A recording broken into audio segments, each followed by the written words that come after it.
Good morning and welcome to Coffee with Rich. My name is Rich Brown, co-host, co-founder of the American Warrior Society and the American Warrior Show, America's leading self-defense podcast. This morning, I'm joined by my good friend, Mike the Machine Bruce. Good morning, Mike. Good morning. While we're waiting for folks to jump on, got to pay for this thing, Mike. So let's welcome and introduce some of our sponsors who pay for this thing to happen. Sponsors like the Bob XL by Century Martial Arts. And I think that your gym has had some Bobs, haven't they? Yep, we've had some Bobs. Yep, very good product. Yeah, very good product. The Bob XL, that way you can do some of the low leg strikes on Bob. He doesn't mind. You can take him to the range. He'll eat all the 5.56 you got. We also have apphemp.com, which is Appalachian Standard, makers of the finest CBD products money can possibly buy. Please check them out. All of our sponsors are in today's show notes. All you have to do is go to the link that says AmericanWarriorShow.com. On the right-hand side of that page, you'll find links to all of our sponsors as well as deep discounts for watching today's show. So far, we got 6 folks jumping on. Please like and share and let me know where you're coming from. And if you're a member of the American Warrior Society, what your coin number are and where you're from. Looks like Guile from the Philippines is on already. Good morning, Guile. We also have the Cool Fire Trainer. The Cool Fire Trainer is going to help you take your dry fire game to the next level. Why dry fire when you can cool fire? I've said it many times. It's your gun, folks. That's what makes it really cool. You replace the barrel and the recoil spring, and you get felt recoil. It's going to make your grip better when doing dry fire because you can't slouch anymore. When you pull that trigger, you're going to get felt recoil, and if you're not gripping appropriately, you're going to know it. We also have Mountain Man Medical. Mountain Man Medical, we have our co-branded trauma kit. The folks over at Mountain Man Medical are using the finest products from the TCCC community. And I tell you what, we've talked about it many times before, but if you have the ability to punch holes in people, you need to have the ability to patch them up as well. Precision Holsters, last but not least, I'm wearing my Precision Holsters Tactical EDC belt right now. It is absolutely amazing. And as well as the Ultra Appendix rig. They also have a competition line, and they have the Mike Seeklander signature line, which is my dear friend and business partner. Got 11 folks joining us so far. Brother Mike, are you still with me? I'm still with you, yes. Unfortunately, it looks like your feed is frozen, man. Oh, really? Your feed was frozen a minute ago, but mine, I don't see any problem. Yeah, on my end, you're froze. Well, so let's try this. Yeah, I'm going to remove you and let's see if we can't bring you right back in. This is the beauty of live TV. Here we go, Mike. I'm going to remove you, come right back in. This is the fun of live TV, folks. Let's see if this works this time.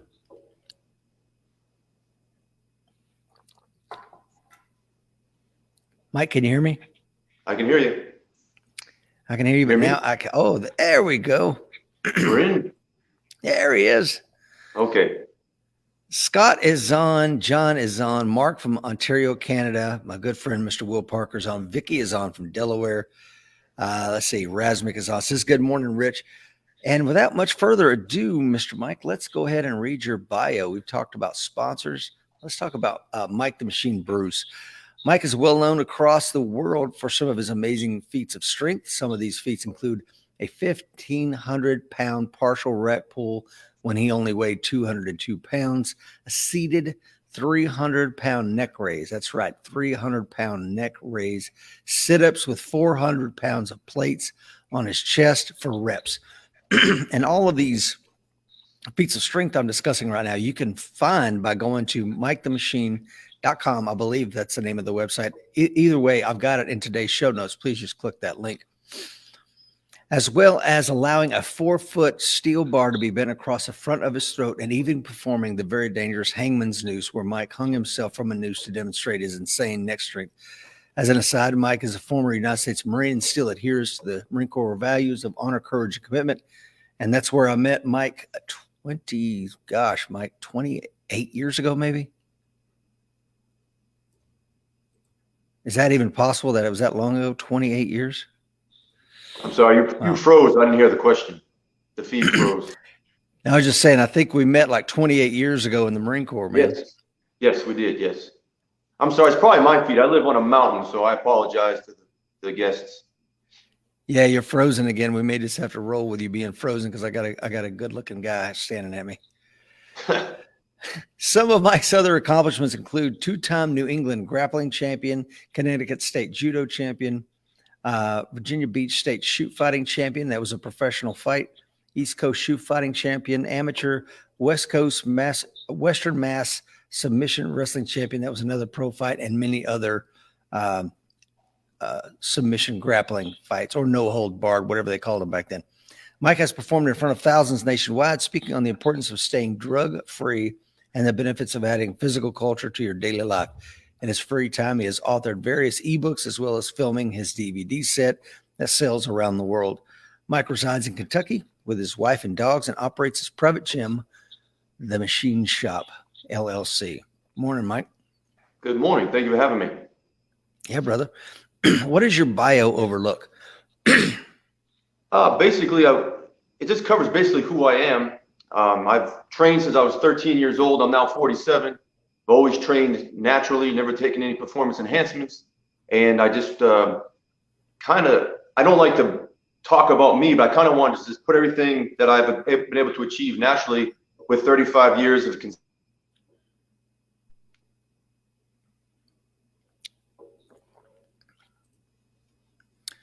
Mike, I believe we lost you, buddy. Lost me again? There you go. Oh. Yeah, we may have to switch back to Wi-Fi. We're trying this from Mike's house, and like I said, he lives on a mountain, so the signal is not that good. You want me to try to go back to Wi-Fi? Like, we'll give it one more chance, and then we'll switch back to Wi-Fi. Okay. How'd you end up in the Marines where I met you, Mike? Well, I came from a horrible childhood, and without going into that too much detail, I was beaten as a child. I was starved, abused, and then my mom left that guy and remarried Mr. Bruce. Mr. Bruce was a Marine, and he was a tall, thin man that looked like a cross between Clint Eastwood and Sam Elliott. And I noticed that he was skinny, but whenever he walked in a room, people took notice, and I wanted to have that same. So I joined the Marine Corps out of high school. And how did you get into grappling? Well, I wrestled in high school, and I was told I was very good, but at the time I had a very bad ego problem, because after you're beaten as a kid, and then when you start to progress and train at 13, you start to look a little older. 22, 24-year-old women were paying attention to me as a sophomore in high school, not at 13, so don't anybody get upset, And my ego got out of control, so I got kicked off the team 2 years in a row and never lived up to my full potential. So after the Marine Corps, that's when MMA was in its inception, and I started competing then. After you got out of the Marine Corps, or while you're still in? After I got out of the Marine Corps, I started competing in submission grappling and shoot fighting, and I was able to achieve the potential that my coaches in high school always thought that I had. And in today's show notes, I've got a link to Mike's website, and you can see some of his fights. And everybody's got that friend you would not want to fight, and you're that friend for me, Mike. I want no part of it. Well, I feel the same. I always say you're my commando ninja. There's so much today. Everybody says I'm a fighter, I'm this, I'm that. And I think there's a big difference between being a fighter and a person that practices. And I was never the most skilled or the most technical. I was just always in great shape. I was very aggressive, and I really trained hard. And I think a fighter is someone that goes to adversity and then learns to win through the adversity. And sometimes you take losses, and I think some of these fellas that just go and they dominate over bums or people that are not on their level, they haven't really faced adversity. So I think there's just a different mindset for a fighter.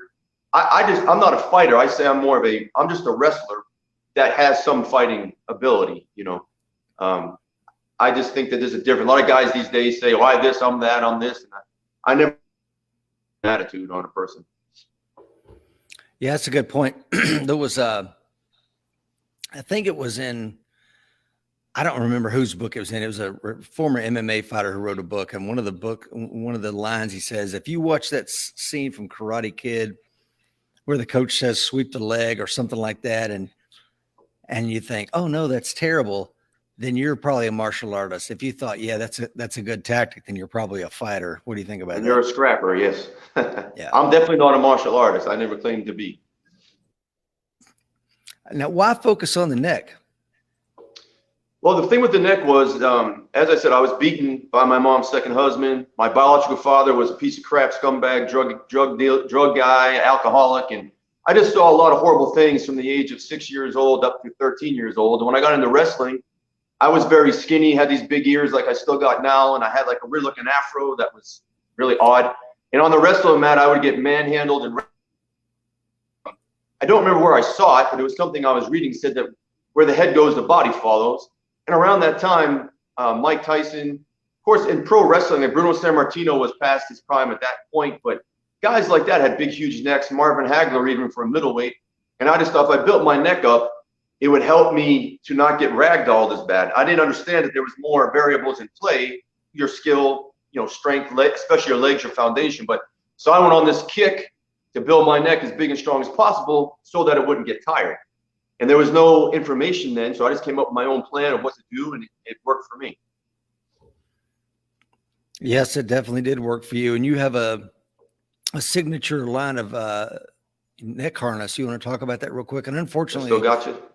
Yeah, it looks like you're froze, brother. But can you tell us about your neck harness and how that came to be? There you are. You're back. I didn't see you for a second, so. Always fun, live TV. Did my answer come through okay about the neck? Yeah, absolutely, man. Okay. Tell us about your neck harness, Mike. So due to I achieved, as Rich said earlier, I achieved some things within the neck that hadn't really been done. Those two records still stand today.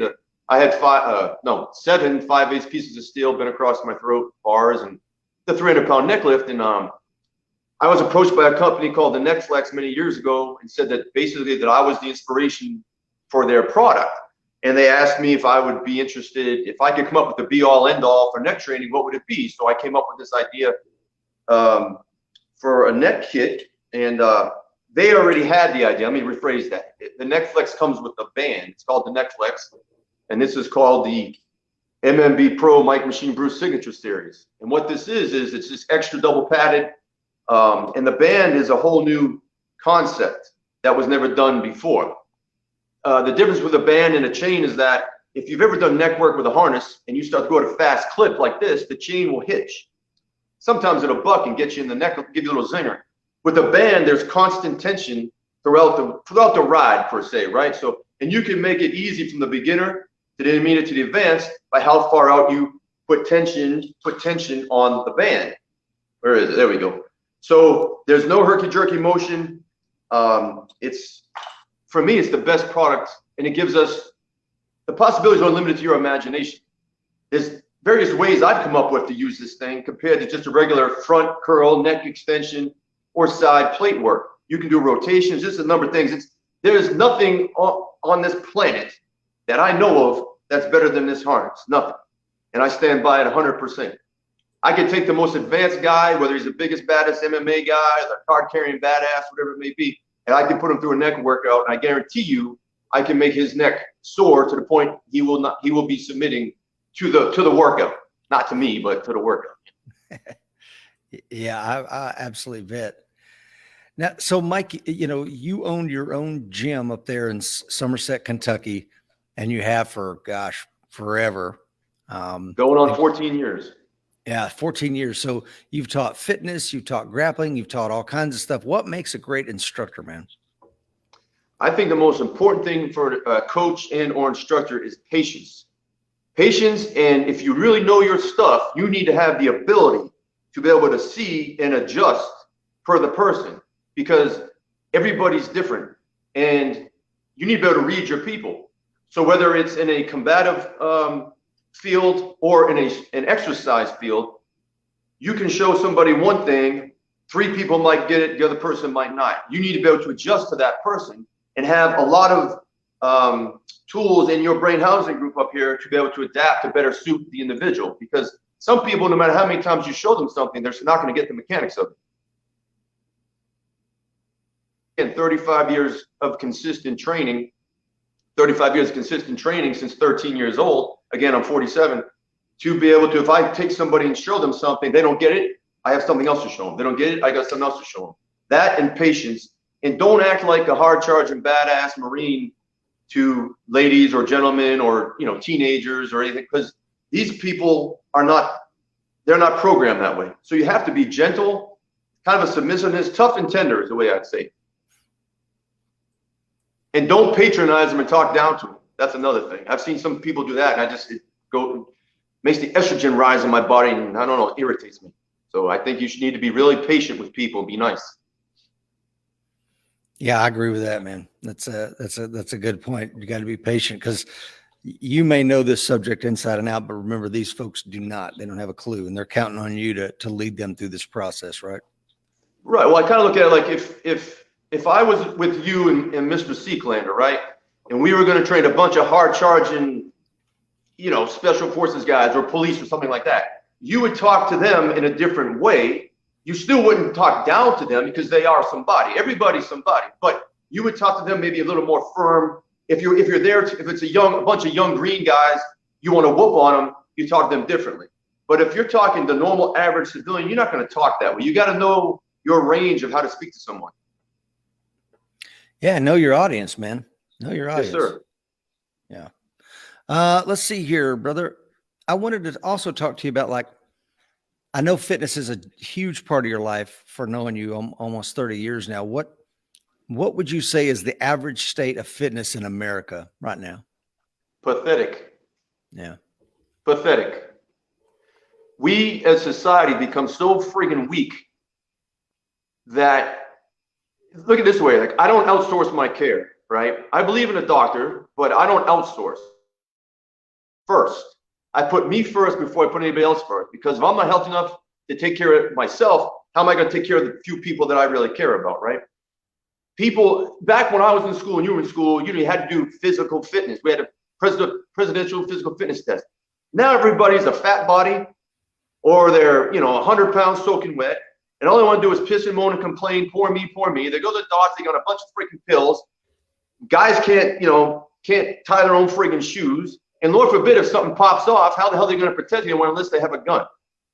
And they're a good shot, right? It's absolutely ridiculous. Lord forbid if you're going to get me going on a rant. If we happen to, anything goes bad with our country, well, our country's already a clown world, but I'm saying, if we go to war with another country, we're screwed, period.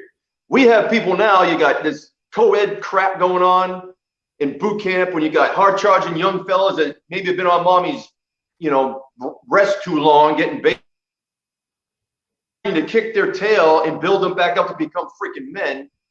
And you've got Russia, who's got I saw their promo video for recruiting for the military. It got me motivated. Us, we don't know what freaking bathroom to use. We're a bunch of puss cakes is what's happening. The current generation is a bunch of puss cakes. We're in trouble. We're in lots of trouble. Yeah, I remember recently several generals went to Congress and like, we can't meet our recruiting goals because the nation's kids are too fat to serve. And I'm like you said, that's bad. If we ever have another big shooting war, what are we going to do? Well, they're a bunch of wimps. They want to go play their video games. They want to talk trash online. They want to go hide in their safe space in the freaking corner. Oh, he said I'm ugly. It's pathetic. You see it. Political correctness is ruining what was once a great country. And don't get me wrong, I'm patriotic, team freedom, be free 100%. But this is not led by a bunch of puss cakes that's like the blind leading the blind. It's ridiculous. I say look between your legs and find your freaking gusto and step up. Be a man and be a woman. Yeah, it reminds me of something that one of the guests recently said. He said, we have an epidemic of leadership in America. Can you relate to this? Yeah, I mean, well, think about it. Like, how are you, okay, as a man in a home even, right? You should guide, guard, and govern your family. I don't mean that's a dictatorship way. I mean guide, guard, and govern. Set the example. You as a man and even as a woman should hold yourself to a higher standard. Right now, our standards are so freaking low. It's like people got their heads so far up their rear end and they got a yellow streak going down their backs. As soon as you say something wrong, they cry and go, want to cancel you. That's why I got my own website. You can't freaking cancel me. Now I'm getting a little bravado because I own my name. You understand? MikeTheMachineBruce.com is me. You can't, these puss cake social justice pansies can't cancel me, right? So leadership, who the heck wants to follow some knucklehead that all he does is whine and cry, but yet if something really pops off, where's he going to be? Is he going to be in the front lines? Like, I know your background and Mr. Seeklander's background. If something was to go down, I'm not a badass. I'm not a tough guy, but I would be in front of you. I wouldn't be behind you. I'd be in front, just like the American flag. That flag means the world to me, right? So some people stand behind. I stand in front of it. I'm not going to go hide. These puss cakes today, they go hide. So yeah, leadership is in the toilet. Yeah, our country's going down a dark, dark path that we might not be able to come back from, unfortunately. It is going down a dark path, and I'm almost like, the loss of freedoms really troubles me. It's 15 days to flatten the curve, and then here we are still kind of playing around with this, and it's get your shot and get your booster, and don't forget the next booster and the booster after that. I'm a little troubled by what's going on, man. I'm very troubled. I don't wish anybody ill will, and I know I've said puss cakes, but that's the truth. If you're a knucklehead, you're a knucklehead. If you're a moron, you're a moron. If you're nice, you're nice. You know what I mean? Don't wear your attitude on your sleeve. But here's the thing. I live my life like a moral compass, with a bunch of dings in it, but I don't bother anybody. And like you're saying with freedom, like if you want to take 1 shot, 2 shot, 3 shot, 4 shot, and then the next shot, do your thing. Live your life. Be you. But leave me the hell alone. Like, I don't bother anybody. I don't care what you do in your house. I don't care if you want to have 3 heads, 1 head, 2 heads off the shoulder. You want whatever you want to do, just leave me alone and I'll leave you alone. That's what freedom is. Like, I don't care what you do, but if you want to come bother me, then, I'm not going to just let you bother me. That's where I draw the line. Like, life is too friggin' short. You know what I mean? Father Time's coming for us all. So I train all the time to try to keep fighting. But I don't want to have a confrontation. I don't want to fight. I don't want to bother nobody. But if you're going to take my freedom away and step on my toes, we're going to have a different conversation. Like, just leave people alone. Our society's become a bunch of wimps where it's like your business and everybody's business, and they can say what they want. As soon as you stand up, you're like, oh, wait a minute. I'm not one of those kind of fellas you're going to just run your mouth to. Then you're all of a sudden the bad guy. You know what I mean? It's just, It's terrible with it. Yes, I agree with you 100%. It's funny. I was rewatching the video of this Connecticut state trooper, and this guy runs his mouth to him and is like, oh, you want to run your mouth? You found the right guy. Step out of the car. And it's like you said, Mike, it's like, oh, now he's the bad guy. Like, wait a minute. Running your mouth used to cost something when you and I grew up. You ran your mouth. There was no keyboard to hide behind. If you ran your mouth, you might get punched in your mouth, Well, it's just, some people haven't really experienced violence, and it's like, if you think you're going to be able to defeat a aggressive attack and or threat without violence, you're freaking done. But it's like, I don't want to fight. I'm able to fight. I train to be able to defuse a situation very quickly if need be, but I'm 47 years old. You know what I mean? Like, I don't want to bother anyone. But this nonsense of what the country is allowing, they're basically giving a bunch of kids that weren't smacked on the keister when they were younger in the 90s power over those that have already been there, that do have manners and discipline intact, be a gentleman, be a lady. You know what I mean? What is celebrated now? In our country, they celebrate the ugly, the freakish, and the evil. The beauty and good and strength is looked down upon. They celebrate weakness. And I just think we're really in a bad situation if things don't start to change. I mean, there does seem to be an uprising of the good. But again, just like let people be, just live your life one day at a time and be grateful to be able to wake up and have a day. Yeah, we could explore that for just a second, Mike. This idea of, hey, if you want to be weak, go for it, but don't push your crap on me. And I'm not the bad guy because you want to be soft. If you want to be soft, that's great. I love it. Go for it. Nobody's going to stop you, but don't dig into my life. That's where I have a problem. Well, me too. And I think that, something I learned a long time ago was that people are the way they are. The country is the way it is. You and me can't necessarily fix it by ourselves, but, and those kind of people, We don't have to wish them ill will, but we don't have to join them either. People are as they are. You're not going to change them. Like, I will never argue. Like, I don't argue with my wife. My wife's cool anyway. I don't argue with the few good buddies I have, which, because we're all tight anyway, like you, me, you know. And idiots I won't argue with, because arguing's beneath me. I'm not good at that kind of a thing. But you're not going to change the person. So just do your thing. There used to be a time where you could agree to disagree, and not be a pissing contest, and not someone getting all riled up. It's like now, it's like they can say what, and it's like you don't have to have fellowship with them either, though. You don't have to wish them ill will, but you don't have to hang with them either. Like, I can't relate to a weak, puss cake, moronic mindset. That just drives me nuts. I can't do it. Yeah, I remember recently my wife said, you know, something along the lines of, you used to only have like one or two friends, and now, you know, you've got 6 or 8 or whatever. And I said, yeah, I'm not interested in just having a male friend because he happens to have a Y chromosome like me. I'm not interested in that. If they can't stand on their own and bring something to the table, then I'd just soon eat alone. Is that kind of what you're talking about? Yes. Yeah, that's what I mean. I'm very much a loner. I only have probably, I mean, I have a lot of acquaintances, and of course my gym crew is amazing. I've got such a amazing camaraderie within my 4 walls. But other than that, you know, I honestly don't care for society. I don't care for people, because as we've discussed, most people are all about their pushing their craziness on you, and they just have a different mentality. So again, I don't wish them ill will, but I can't relate to that kind of crap. When I wake up, my feet hit the floor, I move, I make things happen. I built my business, self-made, self-paid, and that's not arrogant. I made it myself. It's not a franchise. There was times I know where to get the money to pay the rent, you know, but I've persevered, adapt, overcome. And so I choose to be around people that are strong people of mind, character, physicality. I don't know if that's the right word, but I don't have time for that kind of stuff. Life's too short. I want to be happy every day. So I try to do things that make me happy as much as possible. Yeah. And I like a minute ago, Mike, you were talking about, you know, you can't cancel me. I love that. No. I tell you, can you? Everybody should own their own name on a website. You should own your name, because if not, someone in freaking China or somewhere else will steal your name. Next thing you know, you got all sorts of problems going on, and it's not even you. So when you own your own name, you can do what you want. You know what I mean? They can't cancel me. I can say what I want, do what I want, how I want. It's like I live my life.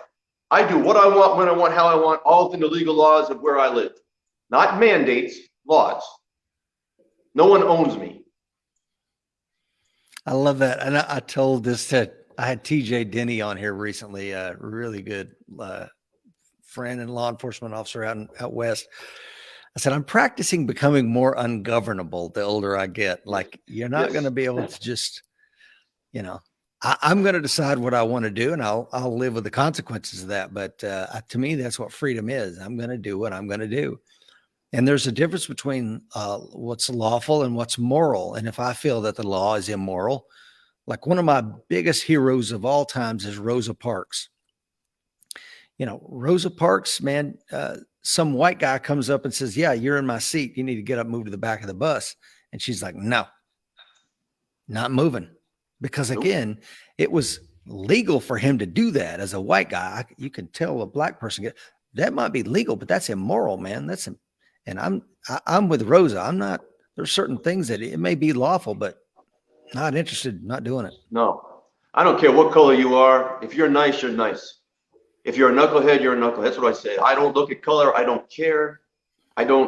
Just be a good person. Don't wear your attitude on your sleeve. That's it, you know? So Mike, like I said, if you want to check out the Mike's website and the thing, there's some fights of Mike's, pro fights and stuff like that. You'll see what a beast this guy is. So let's talk about mindset, man. What does it take to get into the ring in front of a crowd of people in Vegas and go toe to toe with another man? Well, I always never got to that level. You said Vegas, but I don't understand, because it would be foolish of me at 47, even though my numbers of times when I train and my reps and strength, I keep detailing. I'm still just as strong. I'm still fast. I'm still 47, right? So it'd be foolish of me to think I could match skills with a guy in his prime, half my age, or a top level guy in the top Bellator or UFC. However, I don't understand why they're always crying. And I don't get it. I don't know why when they win or they lose, they cry. I don't understand. And these guys, of course, would wipe the floor with me, I'm sure. My mindset was, it was just a contest. It was just, I never had that. Like, I had the beating as a kid. So when you go through hell like I did as a child, I wasn't spanked. I was literally beaten and thrown from room to room and starved. And my mom's second husband was a police officer. It was just terrible. When I got on the mat, it was a contest. I wanted to see if I could whoop you or you could whoop me, whether it was amateur wrestling and or submission grappling, or even shoot fighting. And whether I won or lost, I don't know. I didn't care. I wasn't like such a big deal and cry about it. It's like if I lost, well, then I'd go back in the gym, train, and what happened? Why did I lose? And then you just go again. So I was always a very, very driven individual. Once I got my head out of my rear end, because like I said earlier, in high school, I had quite an ego problem, and you just learn. Again, I was never on that stage. I mean, in the New England area, I was undefeated for 2 years. Of course, this was back 1990s, and I was able to win a lot, more so than I lost. I had 5 losses and 18 wins, but I don't know. I just think you either want to compete or you're just, like I said earlier, you beat a bunch of bums. Then when you come time to match competition, somebody actually give you a scrap, then you lose, and your whole little world comes, crumbling down, and you cry. I don't know. I mean, I think you need to be submissive and cry, but I don't understand these guys. These guys are top fighters, and I don't know if they're just getting people filling their head up like you're the best, and they lose and they have a nervous breakdown. I don't know. I don't know if that answered the question. Well, it doesn't answer the question, because it almost sounds like you're saying that, you're either born with this mindset or you're not. Is there any way that people can kind of acquire it, or anything they can do to maintain it? Anything like that? That's a good question. The way I do it today, like I get asked sometimes, how do I continue to push at 47? I try to push myself so hard to where I get exhausted and I'm on the floor. Let's say I'm doing sprawls, defense, or like a burpee, right? And I'm like barely can get up. Well, my former coach in Massachusetts, when we would train, you're not allowed to push off your legs to stand back up. You either got to use one leg and get up, or you got to jump up.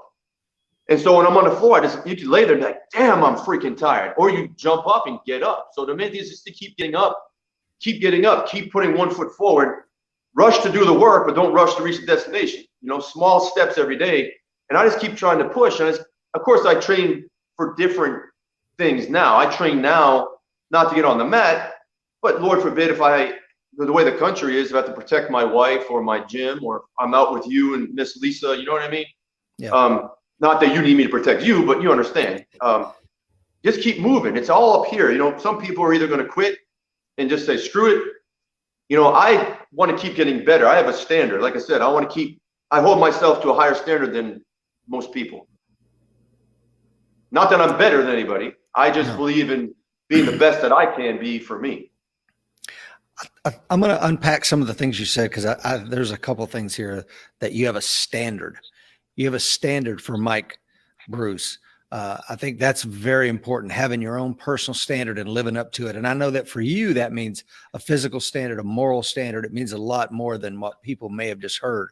But I think it's the complete package that you do. And the other thing about you, Mike, is you're so laser focused driven.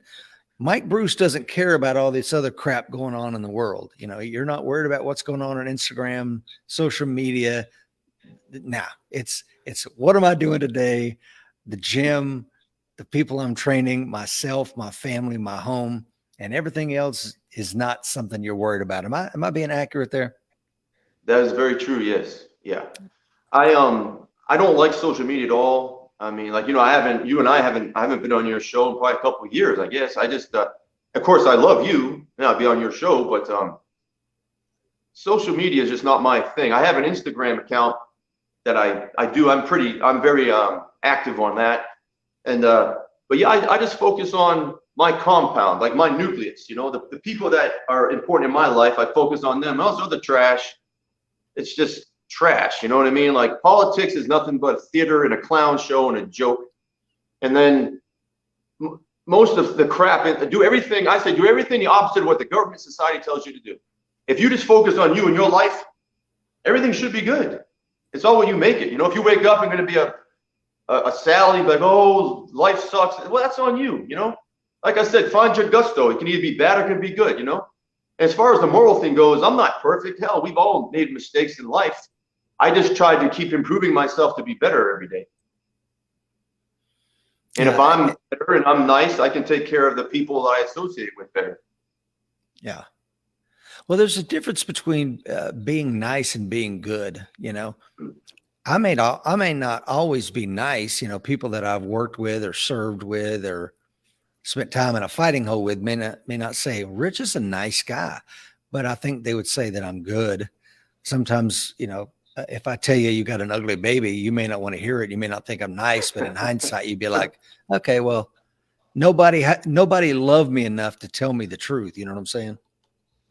I think the whole thing I'm trying to summarize up into is just, you know, have tact, always be a gentleman, leave people alone, and don't wear tattoo on your sleeve. I keep repeating that because it's important. You know, when I was real arrogant and cocky, I'm very confident still, but I mean, when I was arrogant and braggadocious and cocky, you know, you don't get far that way. You see fighters like that, like Mayweather and, you know, boxing wise, I don't know so much about MMA guys, but the guys that are usually really cocky, some of them might do well, but I just tend to not like that kind of a person. I like a guy that's more kind of stoic, has a meekness to them. That's very when you're confident enough, you don't have to talk and tell you how bad you are. And that's what I mean by like a nice and, you know, kind of submissive, you know, because there's always someone bigger, better, stronger, faster than you. And does it even freaking matter? I mean, who really cares, you know?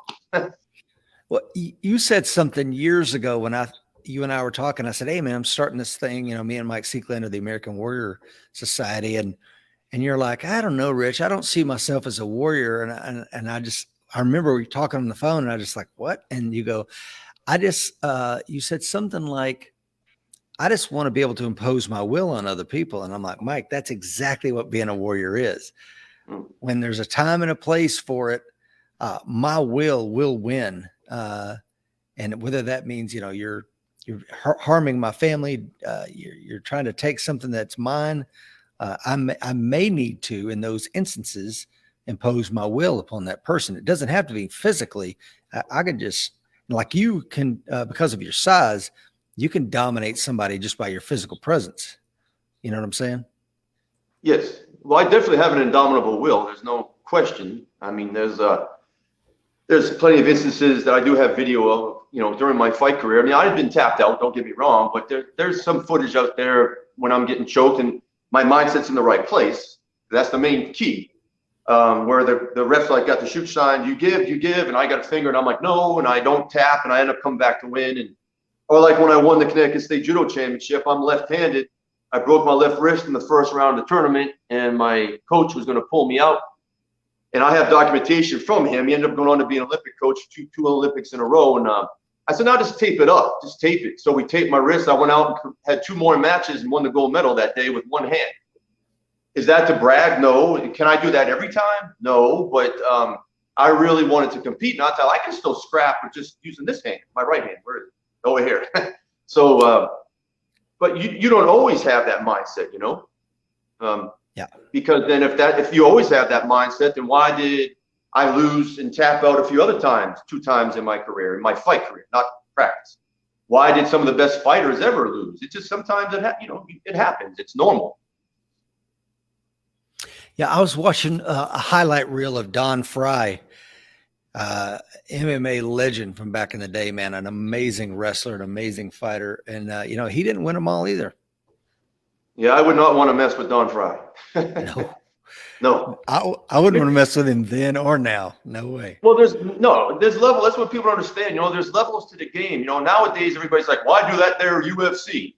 So when people say that crap, I'm like, okay, where do you train? How many fights have you had? If you've had fights, how many have you won and what titles have you won? Because I'm not talking sparring. I could say, well, I've sparred and rolled on the mat with, you know, I'm 50 something or, you know, 100-0 or whatever. You know what I mean? I'm talking legit going in front of the crowd, whether it's 50 people or thousands, and actually competing against another man and or woman, if you're a lady, that's not from your school, that's in the same shape, same weight class as trying to destroy you. If you've not done none of that, you're simply practicing. You are practicing the art of whatever it may be. If you're a jits guy, a judo guy, wrestler guy, you're practicing. You're not a fighter or a competitor. You know, I get tired of hearing that because I was nothing special. It was in its inception. I did very well as a submission wrestler. But for me to say, oh, I was a great fighter on this, I don't think I was. You know what I mean? I think too many people want to stick out their chest and be like, well, I do this, I do that, because they're freaking insecure. So let's dig into the grappling arts a little bit, Mike, because I think that's one of the things that, for those that are just joining us, my name is Rich Brown, co-host, co-founder of the American Warrior Society, American Warrior Show, and I'm joined by my dear friend Mike the Machine Bruce. And one of the things, like with the fact that you've trained your neck as hard as you have for the past 30 plus years, was I think to help you with the grappling arts. Now, why the grappling arts? I know you did wrestling in high school, but specifically, what about them did you like? Because I don't like to get hit. I actually started off with amateur boxing at 13 years old before I even got into wrestling.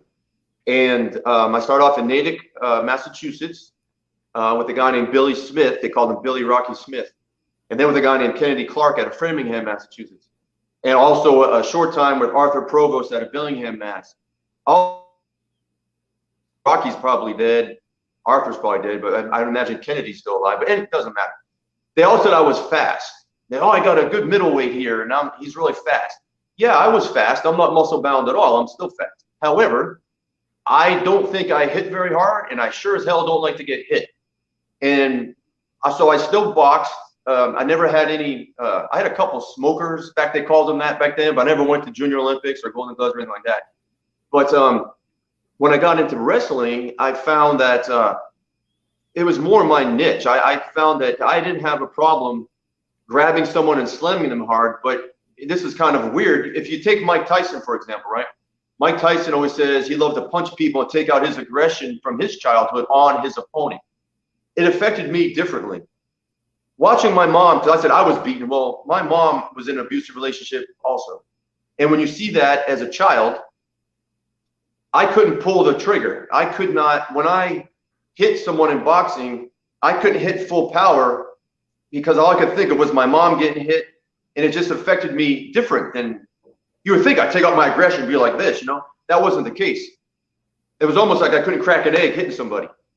But when I grab you, back then when I would grab somebody, I would crank that son of a gun as hard as I could to try to break something, not to be malicious, but I could then take my aggression out that way. It was kind of weird. So when I got into shoot fighting, I had no problem open palming because you couldn't punch to the face. You could only open palm. I had no problem palming a guy. So I just kind of took to the grappling more so than the punching. And I don't like to get hit. This nose is a pretty good dang target. And so I just try to keep my chin tucked. I did a lot of crab style, kind of like a little Philly shell a little bit. And after Tim Witherspoon and Archie Moore, George Foreman. So anyway, long answer, but I like grappling much more than getting hit. Is there one, what do you like better? Shoot fighting, catch wrestling, submission wrestling, jits, judo? Is there anything you like better? Catch wrestling and submission wrestling, pretty much the same thing, It's just different wording for it. I just don't say I'm a catch wrestler because I don't know. I think it's just like a fancy word. You're either like grappling. Grappling is it encompasses all the grappling arts, I'm not a gi guy. Did I win a state title in judo? Yes. Do I like gis? No, I don't train in them. I'm not comfortable with the gi. I would prefer shoot fighting or submission grappling. My favorite would be grappling, just grappling in general. So that way you're still not getting hit. Like I said, I don't like to get hit. I got a big neck, but doesn't mean it gives me a good jaw. Yeah. One of the things that I think people new to grappling, I'll throw this out there to you because are you still training submission? Not so much. I train people more in combatives. I train I've got a crew, ladies and men that are more in their early 30s to 50s. So I'm now more teaching on predator instead of the prey, and how to, because there's so much fluff in self-defense, teaching wrist locks.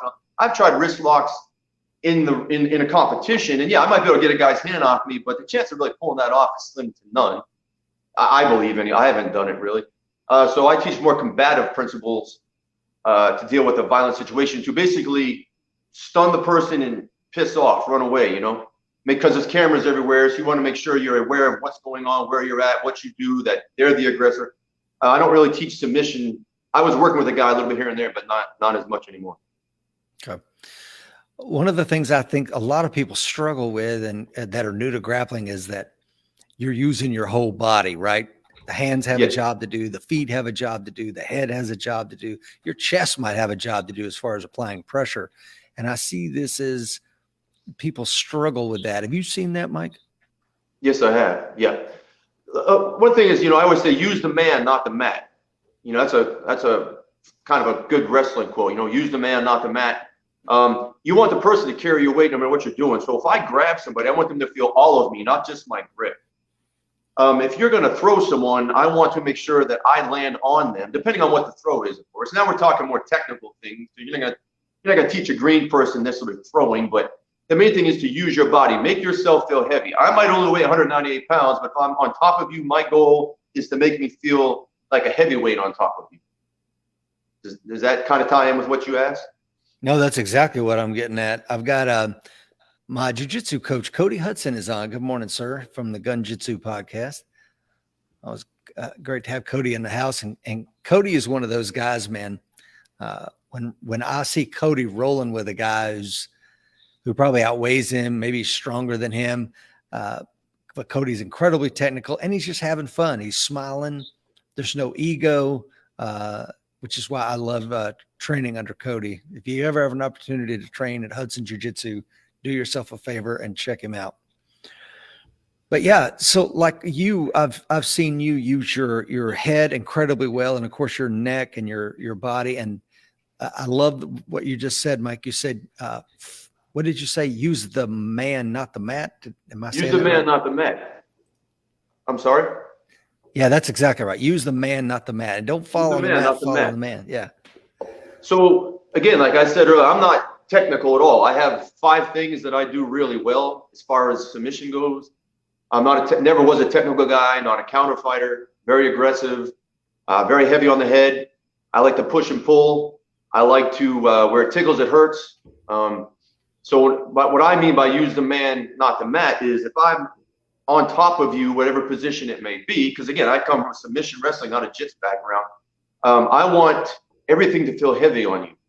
So if I'm controlling you in, say, head and arm, or I call it position 1, I'm going to make sure that my shoulder is sticking in your face, my chest is in your face. I'm going to be as heavy as possible to make it uncomfortable for you. Because my goal is to make it uncomfortable for you so that you slip up and move. Because when you have 2 fellas or ladies that are the same strength, or let's go that route, right? You're going to be like this. Well, if I can get you to move just a little bit and slip up, that gives me a chance to get an advantage to get on over you. So I want you to slip up, make you tired, so I can then apply my attack on you. And there again, like you said, if you get tired, then I can apply. So that's another reason to be fit, folks. Listen to what Mike's saying. You don't want to get gassed and get your butt handed to you. Good point. What advice would you give to a younger Mike the Machine, man? You get to go in a time machine, Mike. What would you tell the younger version of you? That's a great question. I would tell myself, keep your mouth shut, open your ears, listen, and learn. Don't have an ego. Mouth shut, do less talking, open your ears, and listen. That's how you learn. Learning is winning. Learning is power. I think the young me was never about money or any of that kind of trash, drugs, alcohol, none of that junk. But as I said many times in this time here, that I was very cocky, because after the horrible childhood and I started to get confidence, I didn't know how to handle it. Be patient and listen. Never stop learning. Once you stop learning, you're done. Yeah, well said. And that's just it. It goes back to what we're talking about. I'm not trying to get you fired up, I promise. But it goes back to what you said. You know, so many people nowadays, they run their mouth, whether it's behind the screen or in front of the screen. Even out in town, you know, you see these fights, and it's like you've never talked to another man that way, and he's never checked you. Well, you might run across that dude that ain't going to accept it, and you might get checked. Well, the thing of the way I look at that is like the things you said when you introduced me. You know, yeah, I've had some successes in the strength world, but does people really care? You know what I'm saying? Like, there's a small nucleus of people that's going to care, but like, so what? You know, I've already been there, done that. I don't have to do that again. I don't have to. Why live in the past? The past is the past. If someone brings it up like yourself, I'll be happy to share it, but I don't do that anymore. I don't have to prove it again. I've already done it. Been there, done that, right? So it's like these guys that want to talk about I'm this, I'm that, and that. It's all an insecurity. They're friggin' weak. I don't have to do that. I just think that I don't know. I don't know. I think you just need to be more. What'd you do today? Not what you did yesterday. Because really, no one cares who Mike the Machine is. I mean, the machine is just me with the volume up. You know what I mean? Like your select group of people will care, but no one's going to care that I, you know, deadlifted 675 pounds, that I did all that other crap. No, who cares? It doesn't matter. What matters to me is that I'm healthy. My home is solid. I got money in the bank, whatever that may be. My bills are paid, and that I'm happy today. That's what matters. I don't care how bad you are, how tough you are, what you think you are, how much money you got. I could care less. If you're cool, you're cool. Again, if you're a moron, you're a moron. If you're a moron, I want nothing to do with it. If you're nice, we can talk. Yeah, and another thing a lot of people don't know about you, Mike, is that, you know, you overcame a lot of significant injuries, man. And, you know, that's why I kind of wanted to talk to you about mindset too. I remember it wasn't, but I don't know, man, a few years ago when you injured your back so bad, they didn't know if you were going to walk again. So, you know, I think that the mindset that you used to be a really good submission fighter and strength guy probably enabled you to overcome that back injury too. Or am I making too much of that? No, that was 2015. I re-injured. I hurt my lower back pretty bad in the Marine Corps, and then it was good to go for a long time after that. Then I was doing a charity show because you said about strength feats. So I used to speak all across the United States at middle schools, high school, and I did feats of strength, bending spikes and twisting horseshoes and things of that nature, all legit. And there's videos of that on my channel too, because I'm really big into, I don't pretend, I don't fake. I'm just me. I love magicians and illusionists, but I am not one. And so I was doing a charity show, twisting a horseshoe. The horseshoe wouldn't move, so I moved it anyway. My back popped, and yes, I had a very life-altering back injury to the point that the doctor said I am the 1%. Most others, obviously 99%, usually have to have surgery, and I was able to. It was the worst pain I've ever went to. Broke me mentally, physically. I couldn't walk. Had to use a walker. Drag my left leg. They wanted to do surgery. I told them to piss off. I'm not doing surgery.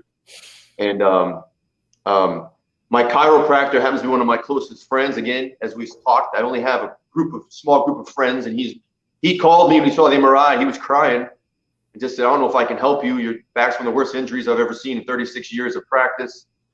And then, long story short, he got me on I cried. I'm like, "No, you freaking told me. Don't let people put, metal in me. You freaking told me." And no, and I'm a big balling, I'm like, I believe in you. I'll do what you say. So he put me on a conference call like days later with him, a cancer doctor, and a surgeon, two of his friends from like Louisiana and Florida. And they said, what happened was, just quick, I had a tear, 1.1 centimeter tear at L4, L5 at the nucleus of the disc, leaked out onto my sciatic. It was right into my thecal sac. So if it hit my thecal sac, I would have had to have emergency surgery. It didn't, thank God. And so they said that if you can suck up the first month to 2 months, which is the most excruciating pain of it all, the white blood cells will come start eating away the debris of the disc. So I was able to achieve that, and I do.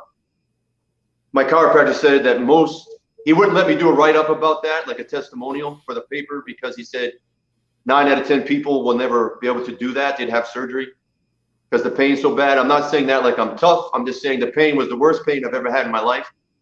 I'd lay on the floor and just grip the carpet, and tears would come down my face. And I'm not one to complain, My wife's a nurse practitioner, and she just looked at me like helpless because there's nothing I could do. But yeah, I did it. I was able to achieve that. I've been able to roll, get back on the mats. I don't know. I can use my left leg. I do combative kind of stretching, and it's always a work in progress. But again, for all of you out there, if you ever have something like that, and then I'll stop waffling on. Here's the thing. I'm never going to do deadlifts like I did. I'm not going to do the 1,500 pounds like I did. All that kind of trash is over, right? But my mindset is this.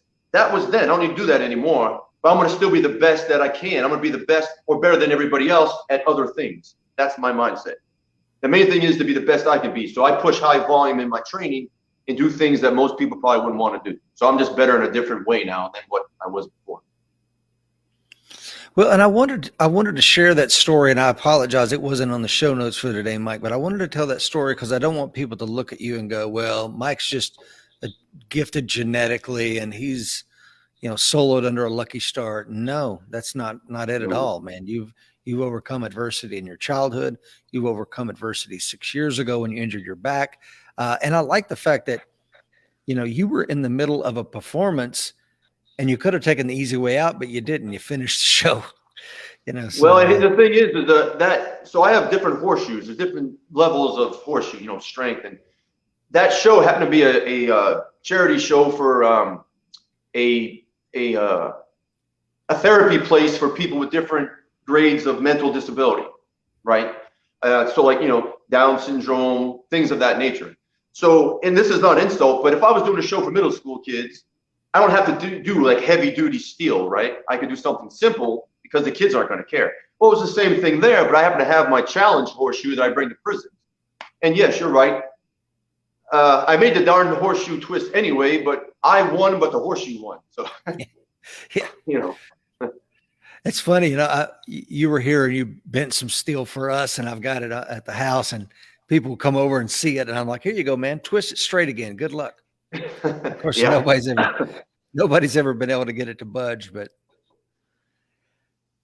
Mike, when you and I talk, we're on the phone probably every week, it seems like, and we talk about where the nation's heading, man. And I just want to ask you, looking into Mike Bruce's crystal ball, man, where is our nation headed if we don't change course? To a disaster, to whether it be World War III with another country or World War III within ourselves. That even probably is likely what's going to happen more so. Look at what's happened. These idiots that we put in power, these idiots in government forget that we are the ones that voted them in, right? If you play the political game, which I do not, because I can't stand politics. I'm saying, think of most politicians. Most are the easiest, dumbest, moronic people to blackmail and bribe, right? They say one thing, they do something else, right? Most people are going to politics all about power. Very rarely do you have somebody because they want power because they're probably a puss cake that was picked on in school, right? So there are some people that seem very genuine, that are honest, that really believe in helping us, right? But look at the division they're trying to cause, whether it's race or whether it's the unvaxxed and the vaxxed and all this other happy horse crap, right? They're trying to cause problems because they want us to rely on them. Well, I don't want to rely on them. I pay so much in taxes with my business and I get penalized for not being a freaking bum and taking their tiny little gifts off the system. So I think and like I said, looks earlier, things are starting to shift for the better, right? But we need to get back to morals, traditions, and having tact and celebrating good than celebrating evil and bad. Because if we don't, there's going to be a World War III Civil War cluster mess within our own country.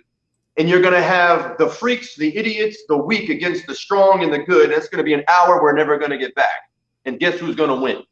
Not that I want it to happen. I just think we're pretty much screwed if things don't flip up to a thumbs up. Well, what's amazing to me is, man, and crime is on the rise everywhere in California, and especially violent crime. Homicides in California last year, Mike, jumped by 31%. I'm reading off my notes here, making 2020 the deadliest year since 2007. 2,202 homicides in 2020 represent an increase of 523 over 2019. Homicides in Los Angeles rose 40%, and they rose 35% in California. San Francisco. So these places where we see politicians being really soft on crime, what happens? What happens? You have a complete crap show like you got now. Yeah. Like I said, they're celebrating. What are we celebrating? This freaking country. This country's still the best country, but it's going down the toilet quick. They're celebrating evil. They're letting these idiots. Back in the day, you know, if you do a crime, you pay the fine for it, right? You get punished for it. They're celebrating criminals.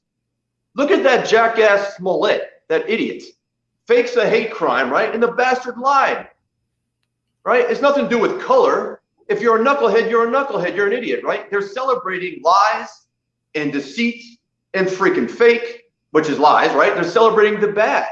Now, again, with the police officers, I am 100% behind the police departments. But if you have a knucklehead that's a cop, he's a knucklehead.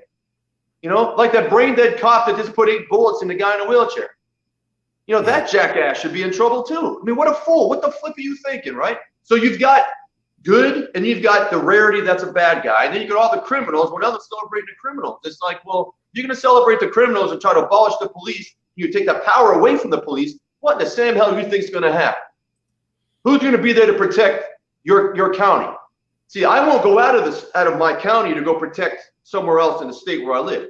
My job, if that crap comes to my place, I'm going to be right there with the policemen if they need me to protect my county because I like this county. You know what I mean? I'm not going to participate with that trash. We need to get back to being good and celebrating good.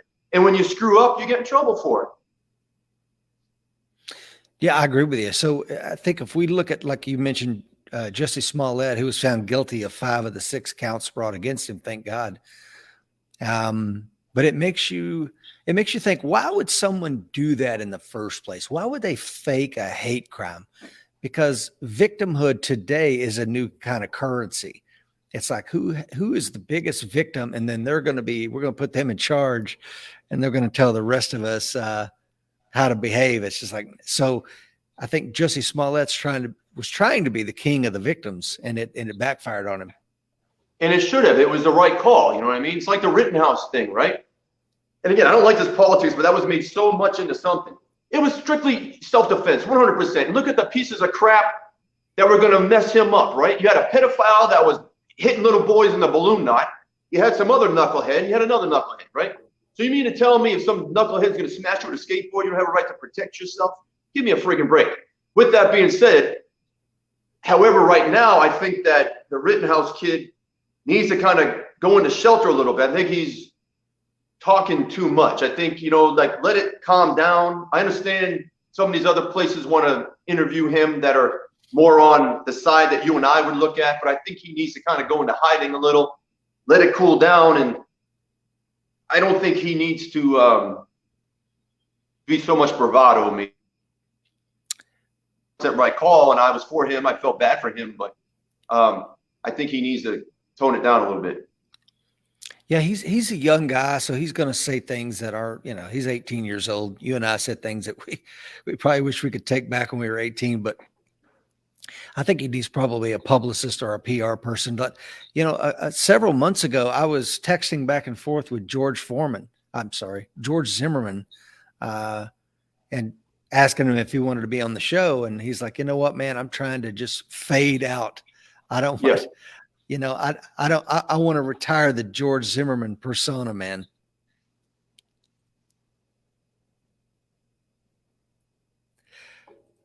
Mr. Mike Seeklander is on this morning. He says Sacramento has more homeless than I have ever seen. Robert Davies says inflation report this morning is plus 6.8%, the highest since 1982.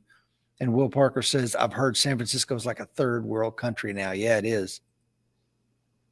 Good morning, Mr. Mike Seeklander. I hope to see you soon. Yeah, you need to roll with Mike. I'd like to see that. I'll pass.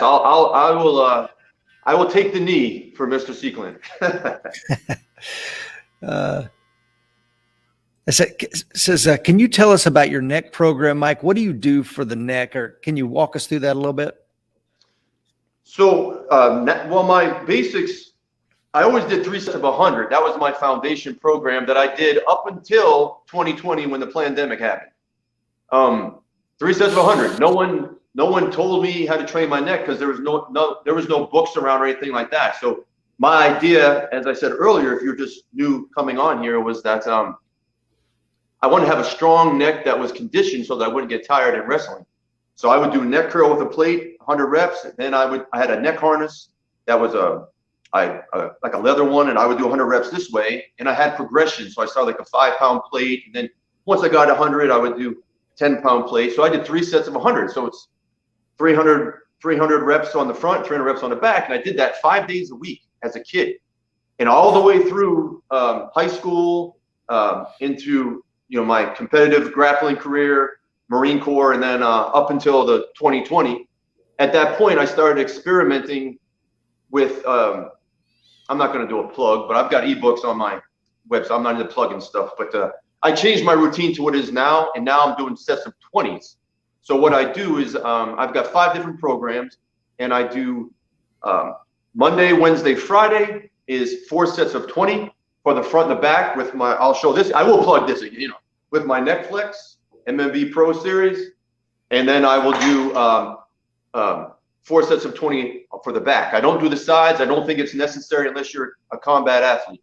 And then on Tuesday and Thursday, I do 6 sets of 20. So Monday, Wednesday, Friday, 4 sets of 20. Tuesday, Thursday, 6 sets of 20. Saturday, Sunday, I don't do the neck. My neck's currently 19 inches. I weigh 198 pounds, 195. And that's what I do now. Okay, cool. And so I'm going to talk about 2 things specifically. Like, talk to me about rest and recovery, and talk to me about overtraining. Is overtraining a myth, or is that a reality? I think it depends on the person. I don't believe in overtraining. I think overtraining was made up by the banana hammock, steroid-infused bodybuilders that run around oiled up, doing this kind of trash. Where is it? Flexing this stuff. You know what I mean? And their banana hammock and the other people, guys, girls. Oh, you look good. You don't look good. I think it's a bunch of crap. I train 6 to 7 days a week. I train super high volume. I do a lot of calisthenics. I'm 47. I'm good to go. I think overtraining, you need to learn your body. Don't outsource. Stop outsourcing your freaking body and your care. Learn you.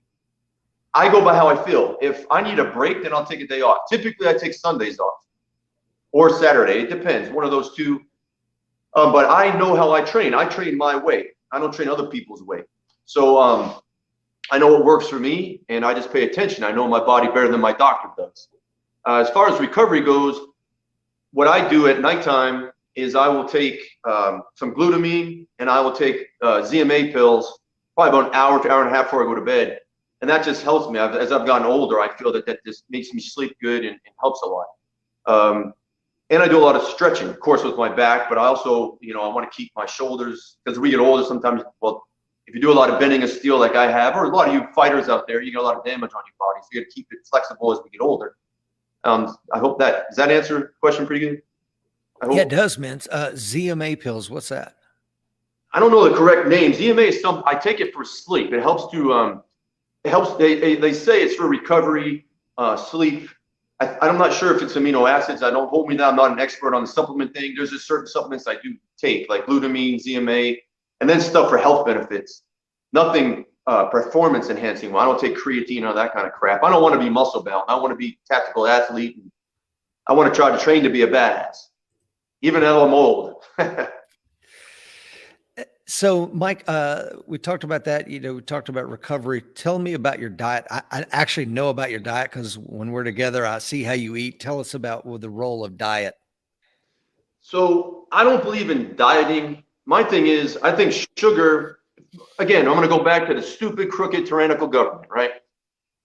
What is the cheapest thing to buy in the flipping store when you go? Cakes, cupcakes, Little Debbie's, Nutter Butters, honey buns, cinnamon buns, coffee cakes, candy bars. Buy 1 bag of chips, get freaking 10 for free. Then you get a big belly. You can't tie your own flipping shoes or put your belt on, right? It's all about making you unhealthy and nasty. And sugar will kill you. The whiter the bread, the quicker you're freaking dead. Look, I'm even rhyming. I'm not even a rapper. So I like to eat things that make me feel good. As a child, I never, even though I came, like I said, horrible childhood, I was never big on candies and cupcakes. I mean, that stuff was available. Pop, all that trash. I would rather have, if I had a chance to have a Coke or a root beer, I'd rather have cranberry juice or orange juice. If I could have cookies or candy bars, I'd rather have a plum, a peach, carrots. I like broccoli, raw, green beans. So even as a kid, I was like that. So as an adult, the way I eat is I try to, if I'm going to have carbs, I have carbs before 12 o'clock. For example, I trained this morning. I had a meal replacement shake that I made. It had about a cup of almond milk, a handful of blueberries, about a half a cup of oatmeal, a tablespoon of peanut butter, and cinnamon. And I put 2 scoops of protein for 50 grams because I knew I was going to be talking with you to be a while before I eat again. So that was my breakfast. Typically, I'll have that. I'll go to my gym. I'm in my garage gym now, but I'll go to my business, train people, come back. I'll have a cup of oatmeal with honey and cinnamon. Then I will have sometimes either sweet potatoes or brown rice if I'm still hungry, or I'll have a handful of nuts. I get all the carbs in beforehand. Then when lunchtime comes, I will have either an omelet, eggs, cheese with some eggs or cheese, or I'll have like eggs, some turkey sausage, some bacon. Then I'll go to the gym. I might have a protein bar or something. Then when I come home, it'll be protein. It'll be either chicken, fish, steak, beef, ground turkey. So basically, I kind of waffled on, is just meat and vegetables. I believe in meat. And my cholesterol has been fantastic. I'm not necessarily a carnivore diet, but I don't eat a lot of red meat, but just eat to feel good. You know, I don't want to be bloated. I don't want to be passing gas. I don't want to be eating a bunch of crap that makes me feel nasty. And once a week, if I want ice cream, that's kind of my thing. I'll have ice cream once a week or a pizza once a week. Don't really care for fried food. And that's pretty much it. So it sounds like you eat a lot of whole foods. I don't hear any processed crap in there. No, because who's putting the processed crap? What are they doing? Like, again, ice cream, I don't know if that's processed, but yeah. I just don't trust the government. I don't trust the people that are in charge of the nutrition for the pyramid of what to eat and what not to eat. They're trying to make us all weak. They're trying to make us soy boys, soy girls. You know what I mean? They don't want our testosterone. They don't want a testosterone, hard-driven freaking man. You know what I mean? They're trying to kill manhood, masculinity. All this toxic crap is a bunch of joke. You know, they don't want women anymore. You know what I mean? They want you to eat all this crap, so you have to depend on the government. And I'm not about that. I'm about. I've got own woods around me. I'm about eating animals and drinking water and look good, feel good the best I can. Now, Mike Seeklander wants to know, do you ever drink alcohol? No, sir. I've never been drunk, ever. I don't drink alcohol because my biological father was a raging alcoholic, and he used to hit my mother. And as I said earlier, I watched a lot of horrible things till she divorced him, and then she remarried that big nasty boogeyman that used to beat the hell out of me. So I've had tastes of things, and I do like I like alcohol. I like the taste of something. I like Scotch, Sambuca, brandy, but I don't drink anything just because when I was a kid, my mom used to say, "You're so nice till you open your mouth, you're just like your father." And I just thought that alcohol runs in my family, and I thought, if I drink, I don't want to be like my father. So I've just never been drunk. Never even had a full beer. I don't like the taste of beer. I had something when I was at your house. What was it, brandy I had to sip up with you? I think it was Scotch. Scotch, yeah. So like I've had sips, but I don't. I think alcohol. I'm all about being for performance and functional and tactical. And I think alcohol is a performance decreaser. I don't ever want to lose control of myself. I think when you see people get drunk, they act like complete morons, and they're either stupid and lovey-dovey too much, or they think they're the Hulk or Superman. And I want to always be in control of my bearing, in control of how I act and what I say. I don't want to act like an idiot, and I don't want to lose control of who I am. Yeah, I agree with that. Although, of course, as you know, I do drink. I put a limit on it because if you don't, I mean, it's easy to get carried away with stuff like that. I'm just afraid of what I would be like. I just don't want to. I mean, I don't mind. Like I shared a sip with you or whatever I had, a shot or something. That's cool, but I don't.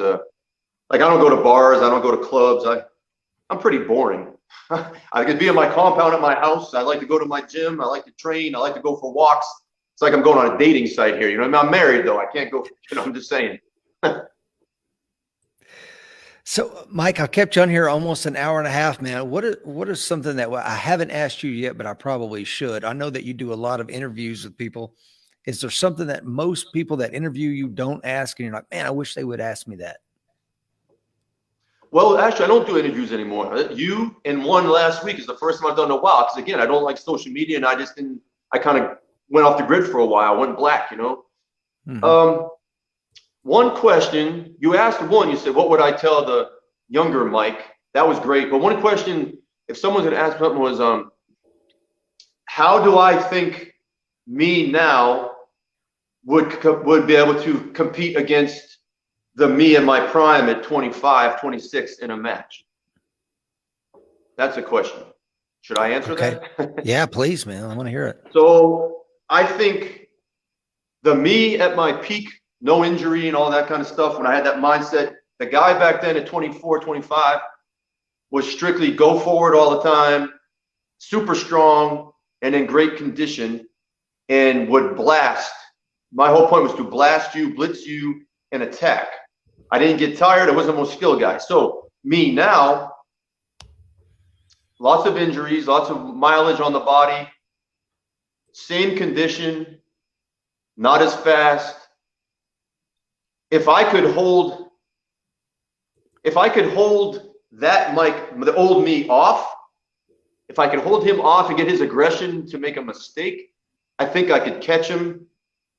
If I couldn't hold him off, I think I'd lose. Because my mindset, it comes down to mindset pretty much. I'm more skilled. I'm still just as aggressive, but my mindset now is not what it was then. Then I wanted to be the best grappler I could be for at that time in my life. Whereas now my mindset is more turned to keeping Father Time at bay and being able to defuse a threat, Lord forbid. You know, so I train for like 7 minutes at a time, like 5 minutes, like a fight.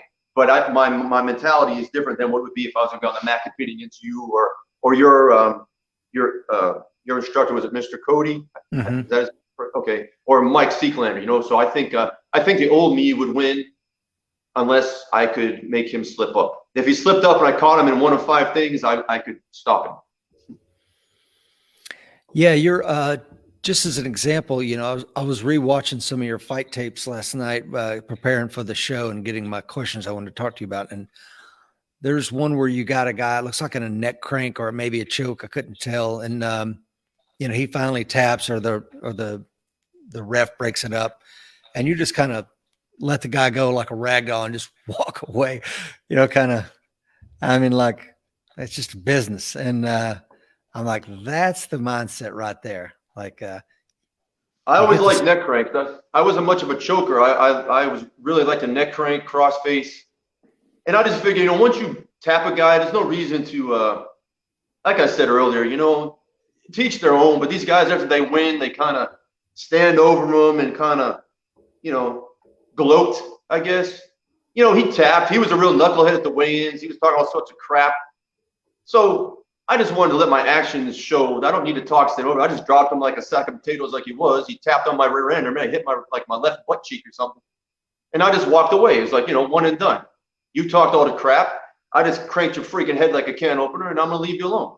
There's no sense to stand over and be like, oh, like I said, I like to get out of Dodge. You know, if I win or lose, I don't want to stand there and be interviewed and talk. And it's different with you because you're, you know, how much I think and respect you as my friend, but I don't like to be in the spotlight. Yeah. Let's see, Mike, I think I have one final question for you. Tell us about your company, your books, your products. Where can people find you, man? Well, if anybody's interested in a salty, hard charger like myself, or if you want to hear it where I'm really unfiltered, outspoken, bold, and all that kind of stuff, you can go to MikeTheMachineBruce.com. Again, I own that, so none of these puss-cake tyrannical idiots can cancel me. If you're interested in neck training, you can go to neckflex.com, and I'll do this again. I said I don't like to, you know, share things, but here we'll promote the MMB Netflix. If you want a Netflix, go there. We don't ship out of the country right now since the pandemic, but if you're in America, the company will be happy to ship to you. I have nothing to do with logistics. You just contact the neckflex.com. They'll help you out. If you go to my site, you know, I've got a beginning level 1 neck training ebook. I just came out with level 2, which covers the question you asked me of how I train now. So level 1 is the 3 sets of 100 foundation. Level 2 is the 20s. And Instagram is Mike the Machine. What is it? Mike the Machine Bruce Official is my Instagram. And that's pretty much it. You know, I'm pretty active on Instagram daily, and on my website, I upload real man videos about how to be a real man in today's puss cake society. And it's been an honor to be on here. I hope I brought something to the table for all of you that are here. And I hope you have a blessed day and always move forward. And one thing I'll leave with this, I always say, you stand when others bow and you bow when others stand, because you be free. You are you. Don't be like all these other freaking idiots. So you do one thing perfectly. We all do one thing perfectly, gentlemen and ladies. That's to be ourselves. All right. Ciao. I love it. Thanks, Mike. It's always great to get to talk to you, man. And I love sharing you. You're raw. When I talk to you on the phone, this is the same guy. You know, this is just who Mike Bruce is when he's with his wife and we're together with our ladies. I mean, you're the same guy, and I love that about you, man. Keep being you, Mike. Well, I love it because even you, like I said, the machine is just me with the volume up. This is who I am. And when I'm out with Rich and his beautiful wife, Miss Lisa, you figure Rich is we're not going to get into it. We're going to get off here. But as you know, Mr. Rich, he's a long veteran of the Marine Corps, right? And we're standing in a restaurant one day. And again, I don't like society, but I don't bother nobody. I'm standing there. I'll make this quick. And Lisa goes, Mike? I said, yes, ma'am. She said, why do you look like you want to kill anybody? I'm like, I don't want to kill no one. Well, you look like you're going to kill someone. I said, why? She goes, you look mad. I go, I'm not mad. And in the meantime, here we are standing with my commando ninja best friend, Rich, you know, and she's thinking, I want to kill people. I'm just an intense, happy individual, and but I don't want to fight anybody. So anyway, I'll leave you with that. I appreciate everybody. Hope you have an awesome day. Love you, brother. Take care, Mike. Love you too. All right.